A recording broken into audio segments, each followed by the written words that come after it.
यह कहानी एक ऐसे कबाड़ी वाले के बारे में है जो गांव-गांव घूमकर कबाड़ी का सामान लिया करता था और एक दिन उसके साथ होता है एक ऐसा हादसा जिसके बारे में आज आपको इस कहानी में पता चलेगा। नाम था उसका हरिया और उम्र होगी यही कुछ 28 से 30 साल। बात भी लगभग आज से 35 से 40 साल पुरानी होगी।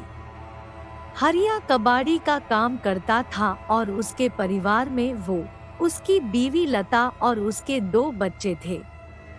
दुकान तो उसकी झोला ही थी, मतलब दुकान नहीं थी उसकी। केवल एक साइकिल थी जिस पर वह कबाड़ी का सामान लादे रहता था। वो तो केवल इस गांव से उस गांव जाकर पुराना सामान खरीदता था और उस सामान को शहर जाकर बेच देता था जिससे उसे कुछ पैसे मिल जाते थे और उसकी आजीविका चलती थी। वो समय ऐसा था कि जब न तो बिजली की व्यवस्था थी और न ही पक्के रास्तों की। इंसानों के द्वारा बनाई गई पगडंडियों से ही लोग आया जाया करते थे। हरिया भी उन्हीं रास्तों का इस्तेमाल करता था एक जगह से दूसरी जगह जाने में। ऐसे ही एक दिन की बात है जब सुबह सुबह ही हरिया दूसरे गांव में भंगार का सामान लेने के लिए निकल गया था। आज उसका दिन अच्छा था और उसको बहुत सारा कबाड़ी का सामान मिला। तो उसने सोचा कि चलो एक दो गांव और घूम आए तो थोड़ा और सामान मिल जाएगा। यही सब सोचकर वो दूसरे गांव भी चला गया। उसको वहां भी खूब सारा कबाड़े का सामान मिला और ऐसे करते करते उसे शाम हो गई थी। अब वो सोचने लगा कि अरे, आज तो समय का पता ही नहीं चला। मुझे घर पहुंचने में पक्का देर रात होने वाली है। अगर आज मैं यहाँ रुक जाता हूँ तो घर पर सब मेरी चिंता करेंगे। इसलिए मुझे जल्द से जल्द निकल जाना चाहिए। और यह सब सोचकर वो अपने घर की ओर निकल गया। वैसे वो अपने गांव से काफी दूर आ गया था और तकरीबन 3 से 4 घंटे उसके लगने वाले थे अपने गांव तक पहुंचने में। हे भगवान! आज काम के चक्कर में बहुत लेट हो गया हूँ। घर पर लता और बच्चे मेरी राह देख रहे होंगे। मुझे जल्द से जल्द घर पहुँचना चाहिए। उसके घर का रास्ता वैसे तो बहुत लंबा था पर अगर वो जंगल वाले रास्ते से जाए तो वह जल्दी पहुँच जाएगा। यही सब सोचकर वो जंगल वाले रास्ते की ओर चला गया। रात के कुछ 10 बज रहे होंगे। उसे जंगल से थोड़ी दूरी पर लालटेन और आग की रोशनियां दिखाई दे रही थी तो उसे थोड़ा सुकून मिल रहा था। पर थोड़ा आगे जाने के बाद उसे वो रोशनियां आना भी बंद हो गई। अब हरिया धीरे धीरे आगे बढ़ रहा था पर उसके सामान की वजह से वो थोड़ा थक भी रहा था तो वो थोड़ा आराम करता और फिर से चलने लगता। धीरे धीरे चलते चलते उसे उस जंगल में से अजीब सी आवाज आने लगी और उसको महसूस हो रहा था कि कोई तो है उस जंगल में उसके अलावा जो इस तरह की आवाजें कर रहा था। उसको एक गंदी सी बदबू भी आने लगी थी।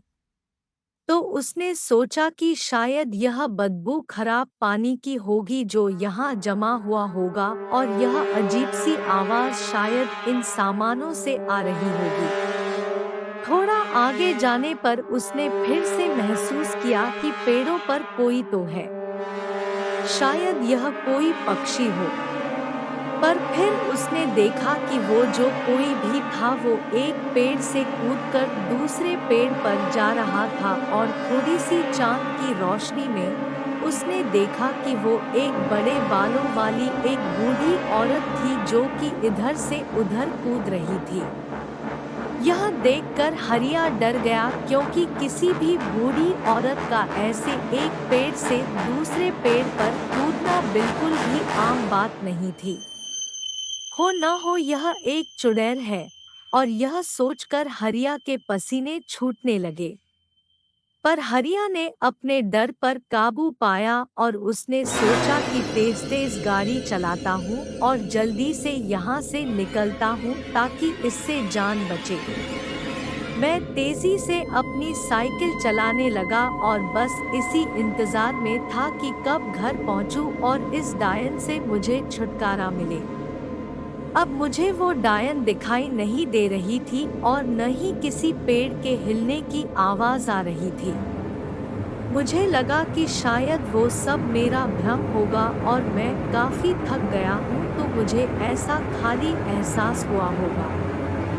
अब मुझे थोड़ा आराम हुआ, पर मैंने एक बात पर गौर किया कि मेरी साइकिल पर जो पीछे भार लगा था वो काफी भारी हो गया था। अजीब बात थी कि ऐसा कैसे हो सकता था। मतलब शायद मैं थक गया हूँ तो मुझे ऐसा लग रहा होगा। तो मैंने थोड़ा रुक गया और मैंने आराम करने का सोचा। मैं आराम ही कर रहा था कि तभी मैंने अपने पीछे किसी की सांसों की आवाज सुनी। ऐसा लग रहा था जैसे वहां मेरे अलावा कोई और भी है। मुझे फिर से पसीने आने लगे और मैंने पीछे मुड़कर देखा, पर वहां कोई भी नहीं था। मैं काफी थक गया हूँ। मुझे टॉयलेट करके निकलना चाहिए। मुझे पेशाब आ रही थी और मैं पेशाब करने के लिए पास ही की झाड़ी तक गया, और जब मैंने अपना काम खत्म किया तो जब मैं अपनी साइकिल तक जाने लगा तो मैंने देखा कि एक बूढ़ी और सफेद बालों वाली यह वही चुड़ैल थी जो कुछ देर पहले पेड़ों पर कूद रही थी। उसे देखकर मेरी जीभ गले में ही अटक गई। वो चुड़ैल काफी भयानक थी और उसका चेहरा बहुत ही बदसूरत और काला था। उसकी एक लंबी नाक थी और उसने काले रंग की शाल ओढ़ रखी थी। वो मेरी ओर देखकर हंस रही थी और अपनी जीभ मेरी तरफ करके मुझे उसके पास बुला रही थी। यह देखकर मैं समझ गया कि यह एक मांसनोचनी चुड़ैल है और आज ये मेरा भक्षण करेगी। उसने उसके हाथ में एक बड़े गंडासे को देखा और वो चुड़ैल उस गंडासे को हवा में हिलाती हुई उसके पास आने लगी। बस अब जितनी जान से हो सके मुझे भागना होगा, वरना ये चुड़ैल मुझे जिंदा खा जाएगी। और यह सोचकर हरिया तेजी से अपने गांव की ओर भागा और वो चुड़ैल भी उसके पीछे तेजी से भागने लगी। वो चुड़ैल उसकी पीछे भागते वक्त बड़ी ही भयानक और विकराल रूपी लग रही थी। पर हरिया भी जोर जोर से हनुमान जी का नाम लेते हुए भाग रहा था और बस गांव तक आ ही गया था। तभी चुड़ैल ने एक जोर की चीख निकाली और कहा, रुक, मुझे बहुत भूख लगी है। और फिर वो चुड़ैल हवा में ही गायब हो गई। हरिया फिर भी भागता रहा और गांव के मंदिर में जाकर बेहोश हो गया। फिर अगले दिन जब उसको होश आया तो सभी ने उससे पूछा कि क्या हुआ हरिया, तेरी ऐसी हालत और तू यहाँ क्यों सो रहा है? पूरी रात तेरे बीवी बच्चे कितनी चिंता में थे। चल अब बता तेरे साथ क्या हुआ था। फिर हरिया ने उन्हें पूरी बात बताई तो वे सब उससे बोले, तेरे दिमाग खराब था क्या जो तू उस मांसनोचनी के जंगल से गुजर कर आया? खैर, तेरे भाग्य अच्छा है जो तू बच गया। शायद तुझे भगवान ने बचा लिया। फिर हरिया उठा और उसने भगवान को धन्यवाद किया और अपने बीवी से मिलकर वो कुछ गाँव वालों के साथ उस जंगल में उस जगह चला गया जहाँ पर उसकी कबाड़ी का सामान लादने वाली साइकिल थी।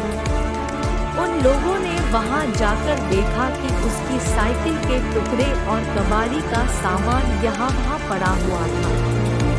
यह उस चुड़ैल का ही काम था। हरिया उस दिन बच गया और फिर उसने गांठ बांध ली कि अब वो इस जंगल में कभी नहीं आएगा। दोस्तों, कृपया अधिक से अधिक डरावनी कहानियों के लिए प्रेमी फन यूनिवर्स चैनल को लाइक और शेयर करें और सब्सक्राइब करें।